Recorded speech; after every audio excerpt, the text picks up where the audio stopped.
आपके लिए आज की कहानी गरुड़ और गरुड़ी की कथा। एक विशाल जंगल था, उसमें पशु पक्षी और जानवर रहते थे। इस जंगल में नाना प्रकार की वनस्पतियां थी।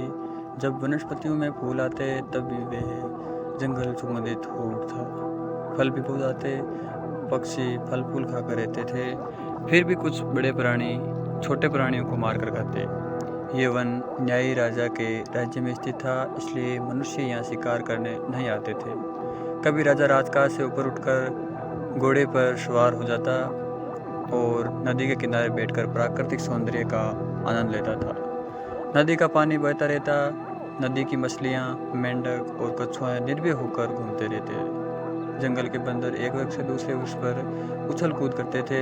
मोर पंख फैलाकर जंगल में नाचते थे। उसमें भी बरसात होने वाली हो तब उनकी कला देखते ही बनती थी। पक्षियों का कलरव मधुर लगता। इस जंगल में गरुड़ भी रहते थे। ये गरुड़ सांप और अन्य जीवों को मारकर खाते थे। इस जंगल में जीवों के कम होने पर गरुड़ दूसरे जंगल में चले गए। अब मात्र एक युगल ही बचा था। अभी हाल ही में गरुड़ ने 2 बच्चों को जन्म दिया था। वे भी चले जाते, पर छोटे छोटे बच्चों को लेकर कहाँ जाए और कैसे जाए। अब उन्हें बच्चे होंगे या नहीं, ये तो भगवान ही जाने। इससे पहले उनको 4 बार बच्चे हुए थे और चारों बार जंगल में आग लगी और वे बच्चे छोड़कर भाग गए थे। वे बच्चे दावाग्नि में जलकर मर गए थे। इस कारण इस बार जो होना हो, पर वो बच्चों को छोड़कर नहीं जाएंगे, ऐसा निश्चय किया था। गरुड़ गरुड़ी दाना पानी लाकर उन्हें खिलाते रहते। इस जंगल में फिर एक बार आग लगी। पशु पक्षी जान बचाने के लिए भागने लगे। उनका चीखना चिल्लाना मच गया। सभी पशु पक्षी भाग निकले। अब तो मात्र गरुड़ और गरुड़ी तथा उनके बच्चे ही बाकी रहे। गरुड़ गरुड़ी से कहता है, चलो हम भी यहाँ से भाग चले। गरुड़ी ने कहा, तुम पागल हुए हो? कैसे भागे? हम भाग जाएंगे तो अपने इन बच्चों का क्या होगा? गरुड़ ने कहा, गरुड़ी तुझे बुद्धि नहीं है। इस जंगल से सभी पशु पक्षी भाग गए हैं, केवल हम लोग यहाँ हैं। ऐसे समय में तो अपना अपना जीवन बचाना होता है। गरुड़ी कहती है, तुम भी ऐसा सोचते हो क्या? इन बच्चों को छोड़कर हम भाग जाएंगे तो इन बच्चों का क्या होगा? पहले के बच्चों जैसे ही। गरुड़ कहता है, तुम नाक मत करो। ये जंगल जलता हुआ नज़दीक आता जा रहा है। विचार करने का समय नहीं है, तुम चलो। बच्चे भले यहाँ रहे, हम जीवित रहेंगे तो फिर बच्चे भी पालेंगे, पर हम ही नहीं होंगे तो बच्चे कहाँ से? गरुड़ी बोली, तुम तो निर्लज हो। ऐसा कहने में तुम्हें थोड़ी भी शर्म नहीं आई? हमारे पहले के 4 बार के बच्चे अग्नि में जल गए और ये बच्चे भी दावाग्नि में जल जाएंगे। ऐसा तुम सोच रहे हो? तुम कैसे नर हो? दावाग्नि जलते हुए नज़दीक आने लगी। अब अधिक बात करने में गरुड़ को कोई लाभ नहीं दिखा। अब क्या करना है? गरुड़ ने गरुड़ी से कहा, तुम मेरा कहा मानती ही नहीं तो मैं क्या करूं? यहाँ रहेंगे तो हम दोनों जलकर मर जाएंगे और मैं तो जीना चाहता हूँ। तुम रहो, मैं तो चला। गरुड़ी बोली, मत जाओ स्वामी, मत जाओ। मैं एक अबला हूँ, मैं इन बच्चों को किस तरह बचा पाऊँगी? आप रहोगे तो हम कोई भी उपाय कर सकेंगे। आप मत जाइए। हम सबको ऐसी परिस्थिति में छोड़कर आप कैसे जा रहे हैं? आपका मन कैसे होता है? गरुड़ ने कहा, तुम तो समझते नहीं हो। फिर से कहता हूँ, आना हो तो चलो, नहीं तो यहाँ रहकर इन बच्चों के साथ ही दावाग्नि में जल मरो। अंत में गरुड़ बच्चों और गरुड़ी को उसी जंगल में छोड़कर चला गया। गरुड़ी तो रोने लगी। उसको देखकर बच्चे भी रोने लगे। गरुड़ी ने निश्चय किया कि भले ही मैं अपने बच्चों के साथ जलकर मर जाऊंगी, परंतु बच्चों को छोड़कर नहीं। दावाग्नि तो नज़दीक आने लगी। अब क्या करना है? गरुड़ ने विचार किया, भले ही दावानल विशाल हो, पर थोड़ी सी जगह को संभाल लूँगी तो शायद मैं बच्चों को बचा सकूँगी। गरुड़ी ने दूरी पर एक चंदन का जंगल देखा। उसने एक एक करके बच्चों को वहाँ ले जाकर छोड़ा। फिर अगल बगल में नीचे पड़े हुए पत्तों को हटा दिया, चारों ओर के पत्तों को साफ किया। फिर जंगल के ही नज़दीक में एक नदी थी। उस नदी का पानी का एक नेज़र था। वे झरने पर जाकर अपने पंखे को भिगोकर आती और बच्चों को रखी थी।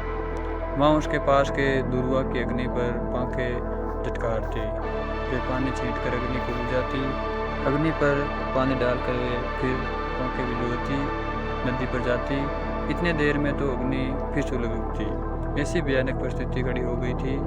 गरुड़ तो रात दिन पानी में पंखे भिगोकर छांटने लगे। अब तो वे थककर लथपथ हो गई। 1-2 दिन के बाद दावानल शांत पड़ने लगा। फिर भी गरुड़ी तो पानी छींटती ही रही। एक बार वे पानी में चोंच डूबोकर आ रही थी, तब वे पानी के बाहर के कारण गिर पड़ी थी। वे जश की तर्स ही पड़ी रही। काफ़ी समय हो जाने से उसके शरीर पर चींटियाँ चढ़ गई। फिर रात्रि के ठंडे पैर में उसके शरीर में चेतना आई। उसने आगे खोलकर देखा तो वे नदी के नेजर के किनारे पड़ी। उसको जंगल के दावानल की घटना याद आई, बच्चे याद आए, परंतु अब जाए वह कहाँ। सर्वत्र अंधेरा व्याप्त था। उसको लगा कि बच्चे मर ही गए होंगे। ऐसा विचार करके वे रोने लगी। सुबह हुई, उजाला फैला और वे धीरे से उठकर चंदन वन में चली गई। तब उसने देखा कि बच्चे गर्मी के कारण औंधे पड़े हैं। उसको तो बहुत दुख हुआ। फिर उसने ध्यानपूर्वक देखा तो बच्चे सांस ले रहे थे, वे मरे नहीं थे। उसको पुनः आशा जगी। वे फिर से नदी पर गई और पंखे भिगोकर पानी ले आई और बच्चों की चोंच में डाला, शरीर पर छींटे मारी। थोड़ी देर के बाद बच्चों ने आंखें खोली। गरुड़ी तो अनंत उठी। फिर दोनों बच्चों को पंखों में लेकर खूब प्रेम करने लगी। जंगल में खाने के लिए कुछ भी नहीं बचा था, फिर भी वे वहीं रहने लगे। नज़दीक के ही छोटे बड़े वन में जाकर जीव जंतु को रहने के लिए वे चंदन वन में आते। ऐसा करके वे दिन बिताने लगे। अब तो बच्चे भी बड़े हो गए थे। वे गरुड़ी बच्चों के साथ खूब अनुकूल थे। गरुड़ का तो कोई पता ही नहीं था। बच्चे गरुड़ को याद भी नहीं करते थे। दिन बहुत अच्छे निकलते थे। इस तरह गरुड़ अन्य जंगल में आकर रहने लगे। वहाँ दूसरे जंगल में रहते हुए गरुड़ ने सोचा, वहाँ दावानल वाले जंगल में बड़े गरुड़ी और बच्चे को दावाग्नि मर गए होंगे, तो वहाँ जाने का मेरा कोई काम नहीं है। अब तो मैं अकेला पड़ गया हूँ। न तो मेरी पत्नी है, न ही बच्चे हैं, तो पूरी ज़िंदगी में अकेले कैसे गुजरूँ। इसकी अपेक्षा दूसरी पत्नी रख लूँ तो और अच्छा। ऐसा सोचकर उसने उसी जंगल में रहने वाली एक गरुड़ी से संबंध स्थापित किया। वह भी उसी जंगल में रहने लगा। वहाँ भी एक घटना घटी।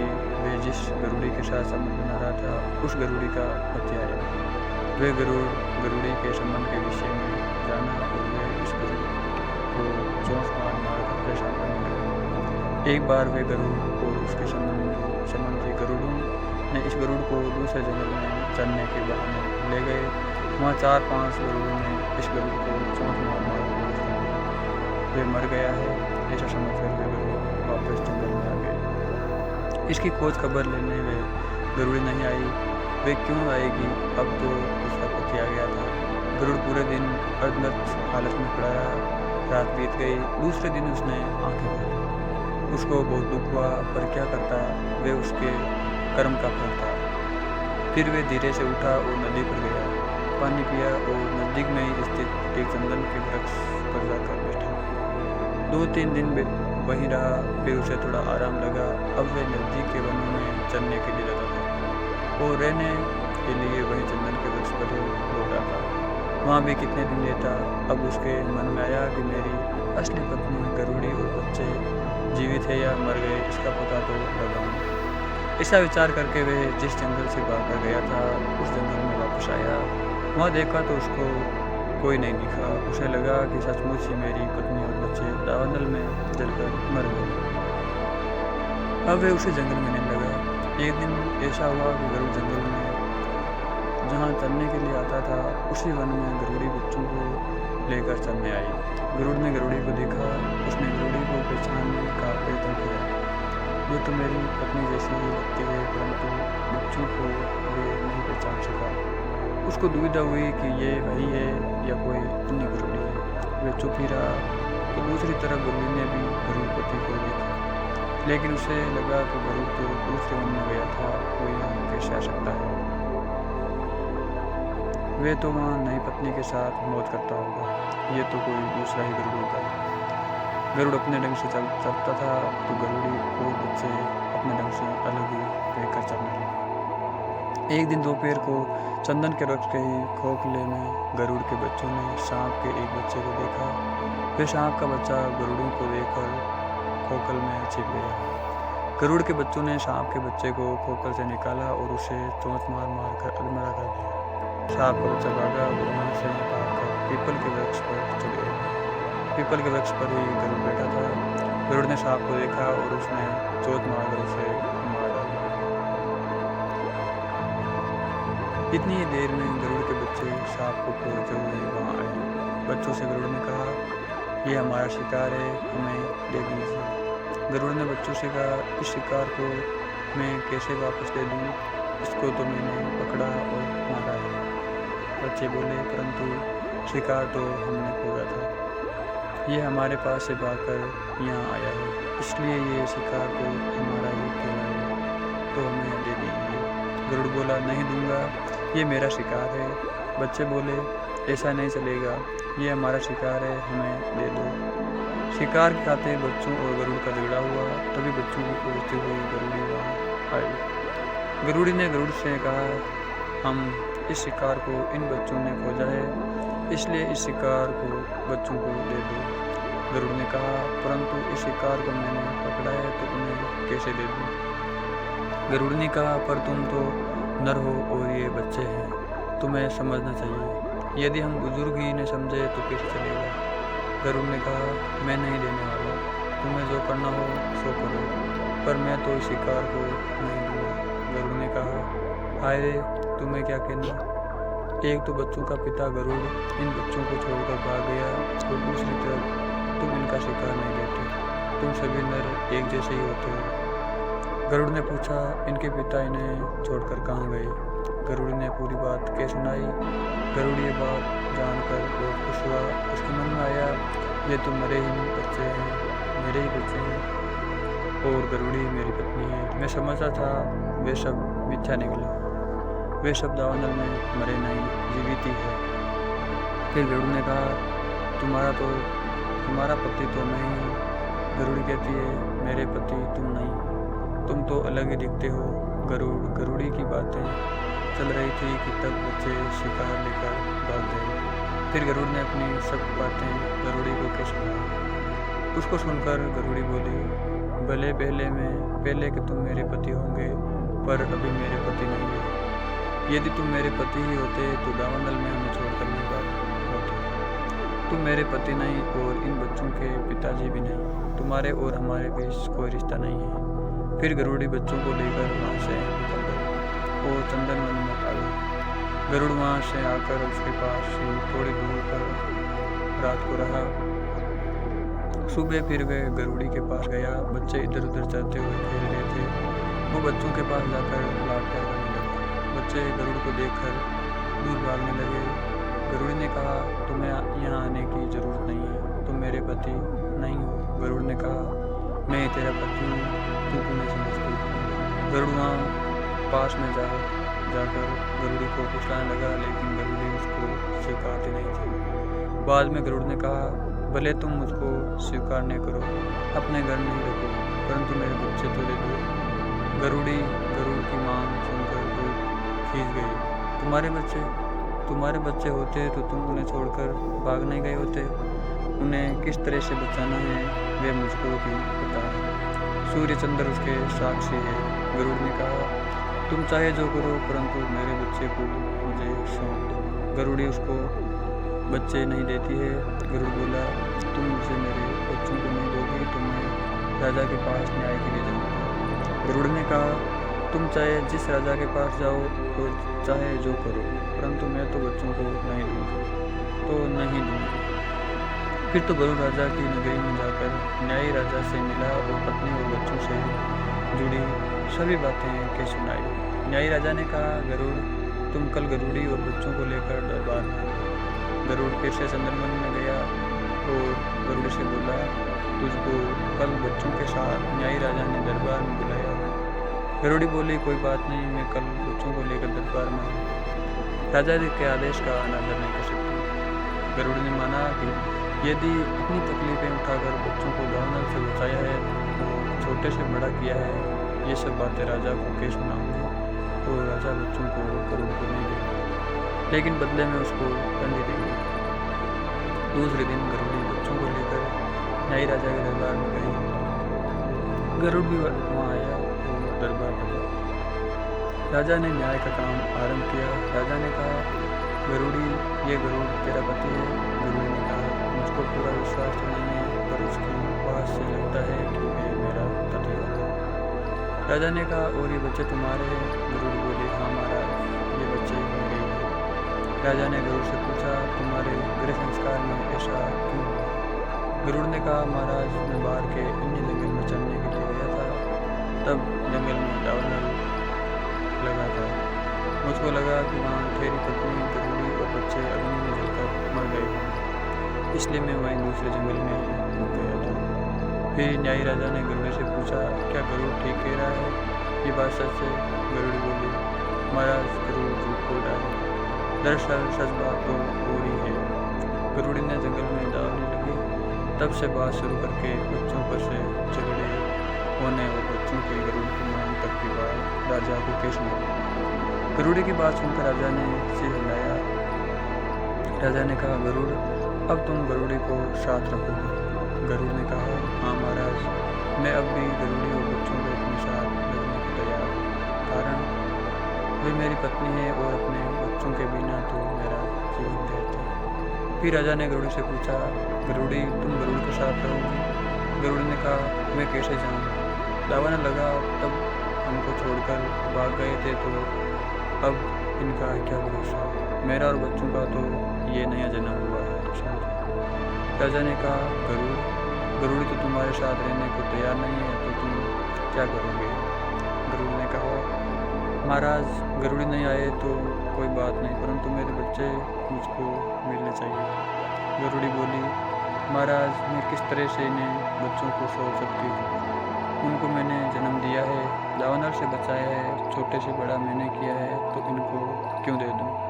मैं बच्चों को इन्हें नहीं दूंगी। गरुड़ ने कहा, महाराज, मेरे बच्चे मुझको मिलने चाहिए। गरुड़ ने कहा, मैं बच्चे को नहीं दूंगी। राजा के लिए बड़ा कठिन प्रश्न खड़ा हुआ, बच्चों को किसका माना जाए, नर का गिनना या माता का? फिर उन्होंने खूब विचार करके न्याय दिया। गरुड़ी बहन, बच्चों को तुमने जन्म दिया, दावनल से तुमने बचाया, छोटे से बड़ा किया, तुझको बड़ी मुश्किल हुई, परंतु वंश तो नर का ही कहलाता है, इसलिए ये बच्चे तो गरुड़ के ही माने जाएंगे। गरुड़ी बोली, आप चाहे जो करे, मैं बच्चों को देने वाली नहीं दूंगी। कहते कहते गरुड़ी वहीं चक्कर खाकर गिर पड़ी। फिर गरुड़ दोनों बच्चों को आगे करके चलने लगा। बच्चे तो माता माता कहकर खूब रोने लगे, परंतु उनकी माता उन्हें बचाने के लिए वहाँ से आ गई। फिर तो गरुड़ी किसी तरह से उठकर वहाँ से निकली और सागरी नदी पर आकर बच्चों के लिए खूब विलाप करने लगी। वे विलाप करते करते ही नदी के किनारे नेज़र था, वहाँ तड़प तड़प कर मर गया। गर्मी के कड़ाक धूप में उसका शरीर सूखकर चमड़ा हो गया। न्यायी राजा के राज्य में ही एक बढ़ई रहता था। उस बढ़ई की पत्नी मासिक धर्म में आई। 5-7 दिन के बाद उसने माथे से स्नान किया और स्वस्थ हुई। उसको 2 दिन हुए और वे दोपहर को सागरी नदी के किनारे नेज़र पर पानी लेने के लिए गई। वहाँ उसने गरुड़ी के सूखे शरीर को देखा। उसको लगा कि ये क्या है, ये जानने की इच्छा हुई। उसने एक लकड़ी ली और लकड़ी से उस शरीर को वहाँ से खिसकाया। उस मत शरीर में रही वाष्प बढ़ई की स्त्री के नाक में गई। फिर उसने गड़ा मांझा और पानी भरकर घर आई। कई दिन बीतने पर बढ़ई की स्त्री को गर्भ ठहरा। 9 मास और 9 दिन पूरे होने पर बढ़ई की पत्नी ने बालिका को जन्म दिया। अब बढ़ई की लड़की बड़ी होने लगी। महीने वर्ष बीते, लड़की बालिका से किशोरी हुई और तरुणी बन गई। वे बढ़ई की पत्नी को गृह कार्य में मदद करने लगी। वे लकड़ी लाती, पानी भरती, रसोई बनाती और घर के काम करती। न्यायी राजा के साथ घोड़ियाँ थीं। जो घोड़े थे वो तो उसने सैनिकों को सवारी और लड़ने के लिए दे दिए थे। उस नगरी में केवल बढ़ई के पास ही एक घोड़ा था। राजा की घोड़ियाँ बढ़ई के घर के आसपास चलने के लिए आती थी। बढ़ई का घोड़ा भी उन्हीं में जाकर चलता था। घोड़ियाँ मासिक धर्म में आई घोड़े ने घोड़ियों के साथ संबंध स्थापित कर संतुष्ट पाया। अब घोड़ियों को गर्भ ठहरा, वे गर्भ विकसित होने लगा, गर्भ का पूर्ण विकास हुआ और घोड़ियों ने बछड़ों को जन्म दिया। राजा ने जाना कि घोड़ियों ने बछड़ों को जन्म दिया है तो वे बहुत खुश हुआ। एक दिन बढ़ई के बाड़े में घोड़ियाँ बछड़ों के साथ चल रही थी। उसमें बढ़ई का घोड़ा भी जाकर चलने लगा। उसको बढ़ई की लड़की ने देखा, वे बहुत खुश हो गई। लड़की ने बढ़ई को बुलाया और घोड़ी और बछड़ों को दिखा कर कहने लगी कि ये बछड़े किसके हैं। बढ़ई बोला, बेटा ये घोड़ियों और बछड़ों तो राजा के हैं। लड़की बोली, परंतु ये घोड़ा तो अपना है। बढ़ई बोला, हाँ बेटा ये घोड़ा तो अपना है। अपने घोड़े ने घोड़ियों के साथ संबंध किए, इसलिए तो घोड़ियों को गर्भ ठहरा और ये बछड़े जन्मे। लड़के ने कहा, तो ये बछड़े अपने ही तो गिने जाएंगे। बढ़ई बोला, ये तो ऐसा ही अपने घोड़े की वंशज, इसलिए ये बछड़े अपने हैं, परंतु जाने दो। राजा की क्या बात करना, बड़े लोगों की बड़ी बात, हम छोटे मुँह से बड़ी बात क्या करें। लड़की बोली, लेकिन पिताजी हम कहाँ बड़ी बात कर रहे हैं, जिनका वंश उसके बालक। लड़की खुश हो गई। वे बछड़ों और घोड़े को हाँक लाई और तबेले में बंद कर दिया। सांझ को घोड़ियाँ राजा के घर आई। वे बछड़ों के बिना थी, बछड़ों के लिए तूफान मचाने लगी। घोड़े की रखवाली करने वाला बछड़ों की खोज में निकला। उसने देखा कि बछड़े बढ़ई की गौशाल में बंधे हैं। वे बढ़ई के घर गया और कहा, बढ़ई इन बछड़ों को छोड़ दो, ये राजा के बछड़े हैं। बढ़ई बछड़ों को बंद किए हुए तबेले का दरवाजा खोलने लगा, लेकिन लड़की ने उसको रोका, नहीं ये राजा के नहीं, फिर क्यों देना है। बढ़ई लड़की को समझाता है पर वो नहीं मानती और बछड़ों को नहीं देती। बढ़ई ने कहा, बेटा राजा के आदमी बछड़े लेने के लिए आए हैं तो दे देते हैं। लड़की ने कहा, परंतु क्यों दे, ये अपने घोड़े के वंश है, राजा को नहीं देना। राजा के नौकर ने घर जाकर पूरी बात राजा से कही। अब राजा ने बढ़ई को बुलाया। छोड़ता राजा ने कहा, बढ़ई अपने तबेले में मेरे बछड़ों को बंद किया है, उन्हें क्यों नहीं छोड़ता। बढ़ई ने कहा, महाराज उन बछड़ों को तो मेरी लड़की ने बंद कर दिया है, उसको पसंद है इसलिए रखा है। राजा ने कहा, लेकिन बछड़े तो मेरे हैं, ये तो तुम्हें पता है, तुम्हें बछड़ों को छोड़ देना चाहिए।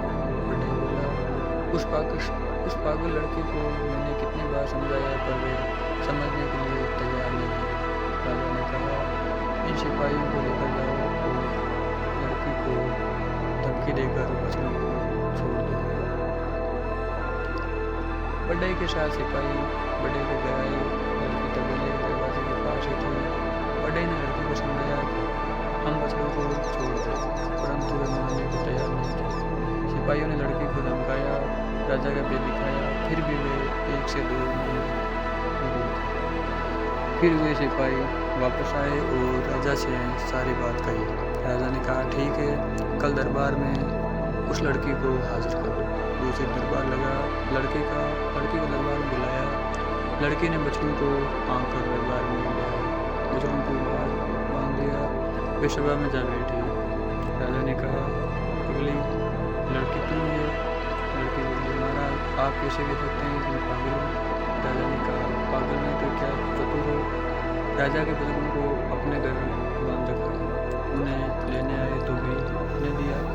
लड़की ने कहा, बछड़े मुझको अच्छे लगे, पसंद आए और मैंने बांध रखा, उसमें क्या हो गया। राजा ने कहा, लेकिन बछड़े तो मेरे थे, तो उसको नहीं मालूम। लड़की ने कहा, महाराज आप ये क्या कह रहे हैं, ये बछड़े तो हमारे हैं, इसलिए तो मैंने अपने तबेले में बांध रखा था। अब राजा को लड़की पर क्रोध आया। राजा ने कहा, लड़की तेरा मगज तो ठीक है ना, बछड़े मेरे और तू मेरे साथ कैसी बात कर रही है। लड़की बोली, महाराज मैं सच बात कर रही हूँ, ये बछड़े हमारे हैं। राजा ने कहा, लड़की तू तो बिल्कुल पागल निकली, इन बछड़ों को मेरी घोड़ियों ने जन्म दिया है तो तेरे बछड़े कैसे हुए। लड़के ने कहा, महाराज भले आपकी घोड़ियों ने जन्म दिया होगा पर वंश तो हमारा है ना, हमारे घोड़े द्वारा इन घोड़ियों के गर्भ धारण किया था, इसलिए वंश तो हमारा और वंश हमारा, मतलब बछड़े भी हमारे हुए। राजा ने कहा, लड़की तू क्या कह रही है, संसार में ऐसा कहीं होता है, घोड़ी के साथ जो घोड़ा संबंध स्थापित करता है उसके घोड़े के मालिक के बदले हो जाएंगे। लड़के ने कहा, वारे न्यायी राजा, आपका अभिनंदन। आपका न्याय भी कदम कदम पर बदलता है, कभी कैसा न्याय कभी कैसा। इस तरह के न्याय का पशु पक्षियों को पता होता तो वे यहाँ नहीं रहते। राजा ने कहा, लड़की तुझको क्या हुआ, तुझे कहाँ अन्याय हुआ है? लड़की बोले, महाराज याद कीजिए, आज से 15 वर्ष पहले की बात है। यहाँ राज दरबार में बच्चे नर के या मादा के ऐसा ही झगड़ा लेकर गरुड़ी आपके पास न्याय लेने आए थे। उन्हें आपने क्या न्याय दिया था? राजा याद करने लगे और उन्हें शेषा याद आ गया। लड़की ने कहा, महाराज उस गरुड़ ने अपने बच्चों को कैसे बड़ा किया होगा, ये तो वही जाने। दावत लगा था तब गरुड़ बच्चों को बचाने के बदले उन्हें वहीं छोड़कर भाग गया था।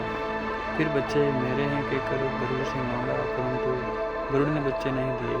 उन बच्चों को लेने के लिए वे गरुड़ आपके पास न्याय मांगने आया था। उसकी बातें सुनकर आपने न्याय किया कि वंश नर का कहलाता है, इसलिए बच्चे गरुड़ के हैं। आपने बच्चों को गरुड़ को सौंप दिया। बेचारे गरुड़ी की क्या हालत हुई, वे तो बच्चों के बिना तड़प कर मर गई। राजा को गरुड़ी की सब बातें याद आ गई, इसलिए वे शांति रहा। लड़की ने कहा, महाराज सच बात है न? राजा बोला, हाँ बेटी, तेरी बात सच है। लड़की ने कहा, महाराज अब बोलिए, ये बछड़े किसके हैं? हमारी है न? हमारे घोड़े के वंश हैं, इसलिए हमारे ही कहलाएंगे। राजा बोले, हाँ ऐसा ही है। लड़की राजा के दरबार से निकली और बछड़ों को खदेड़ कर वापस अपने घर ले गई। राजा लड़की और बछड़ों को देखता ही रह गया। राजा विचार करने लगा, लड़की बहुत होशियार निकली, मुझे पराजित करके न्याय प्राप्त कर लिया। कुछ दिन बीते और राजा ने सिपाहियों को भेजकर बढ़ई को बुलवाया। राजा ने बढ़ई से कहा, बढ़ई मुझको एक मंदिर बनवाना है। बढ़ई बोला, हाँ महाराज हम बना देंगे। राजा बोला, हम सब जिस तरह से मंदिर बनाते हैं उस तरह से ये मंदिर नहीं बनाना है। बढ़ई, इस मंदिर का पहले सोने का कलश रखना है, फिर मंदिर का स्तंभ खड़ा करना है। बढ़ई तो राजा की बात सुनकर चुप ही हो गया। बढ़ई राज दरबार से घर आया, उसने काम धाम छोड़ दिया, वे विचारों में ही खोया रहता। बढ़ई की पत्नी ने उसको कहा, स्वामी तुम्हें क्या हो गया है? बढ़ई ने कहा, कुछ नहीं, मैं तो अच्छा ही हूँ। लड़की भी बढ़ई से पूछने लगी, लेकिन बढ़ई कुछ नहीं बोला। वे खाना खाने के लिए बुलाने पर भी खाने नहीं आता। उसको चिंता होने लगी, क्या करना है। बढ़ई की पत्नी और लड़की उससे कहती, जो बात हो उसे हमसे कहिए तो सही, उसका कोई उपाय निकलेगा। फिर एक दिन बढ़ई ने पत्नी और लड़की से राज दरबार में राजा की कई मंदिर बनाने की बात कह सुनाई। उस बात को सुनकर बढ़ई की पत्नी को भी चिंता होने लगी, लेकिन बढ़ई की लड़की तो आनंद हो गई। लड़की ने बढ़ई से कहा, पिताजी आप क्यों चिंता कर रहे हैं, उसका हाल तो हम निकालेंगे, चिंता करना छोड़ दीजिए। फिर भी बढ़ई और उसकी पत्नी तो चिंता में रहने लगे। दूसरे दिन लड़की ने ओढ़नी ओढ़कर राजा के दरबार की ओर चली। उसने राजा के महल में आकर राजा को नमस्कार किया। राजा ने लड़की को देखा। अब राजा ने लड़की से पूछा, लड़की तू किस लिए आई है? लड़की ने कहा, महाराज घर में खाने के लिए कुछ भी नहीं है, इसलिए मजूरी लेने आई हूँ। आपका मंदिर बनाना है, उसमें से वे मजूरी काट लीजिए। राजा ने कहा, कोई बात नहीं, तू मजूरी में क्या लेगी? पैसा दूँ या अनाज, दुल्हन क्या दूँ? लड़की ने कहा, महाराज अनाज दे दीजिए।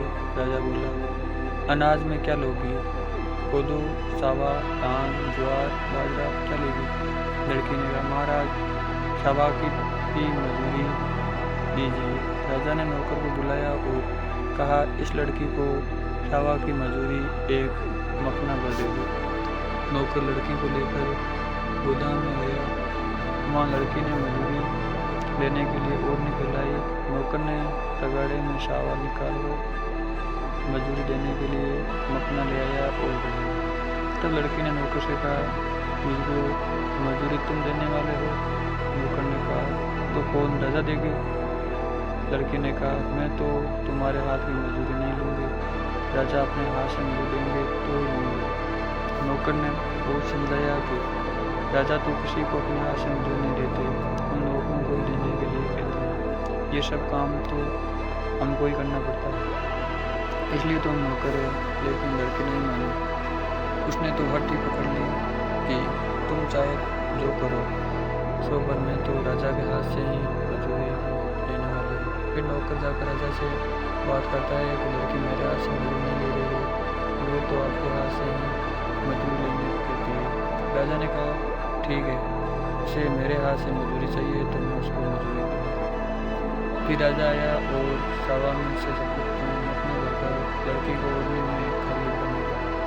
लड़की ने तभी बीच में हाथ करके मजदूर देने से रोका। फिर बोली, महाराज, मपने में ठीक ऊपर तक सावा नहीं भरा है।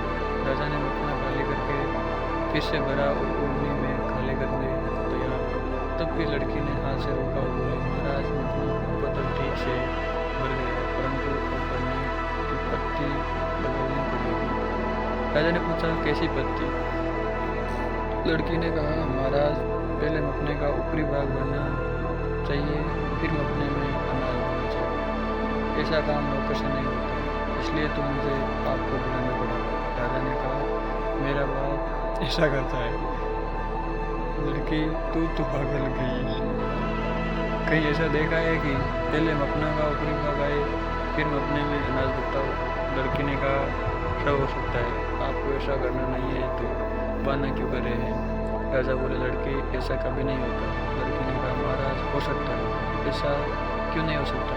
महाराज, ये तरीका तो आपने ही खोजा है और आपसे ये नहीं तो ये नहीं हो सकता, ऐसा कैसे हो सकता है? राजा ने कहा, कैसा तरीका? मैंने क्या किया? लड़की ने कहा, महाराज, मेरे पिताजी बढ़ई है, उनसे आपको मंदिर बनवाना है, लेकिन आपने उनसे कहा है कि मंदिर पर कलश पहले रखना है, बाद में मंदिर का पाया बनाना है। महाराज, दुनिया में ऐसा हुआ है? राजा हंस पड़ा। उसने लड़की से कहा, लड़की, तू सच्ची बात करती है, तू जीत गई और मैं हारा। अब तू जा, अपने पिता बड़े को कहना कि वे चिंता नहीं करे। उसकी लड़की बहुत होशियार है, उसने राजा के सभी कूटल कर दिए हैं। लड़की ने घर जाकर राजा से मांगी मजूरी वाली सभी बात अपने माता पिता को कह सुनाई। वे सब बहुत खुश हुए। अब लड़की युवा हुई। राजा विचार करने लगा कि बड़े की लड़की बहुत बुद्धिशाली है, उसको राज्य में रानी बनाकर लाऊं तो राज दरबार में आने वाले प्रश्नों या कूट का हल खोज निकलेगा और प्रश्नों का समाधान हो जाएगा। अब राजा ने बढ़ई की लड़की से विवाह करने की इच्छा बढ़ई के समक्ष रखी। बढ़ई बोला, महाराज, हम गरीब आदमी और आप ढेर राजा, ऐसा रिश्ता कैसे सोच सकते हैं? हमारे रहन सहन और आपके रहन सहन में जमीन आसमान का फर्क है।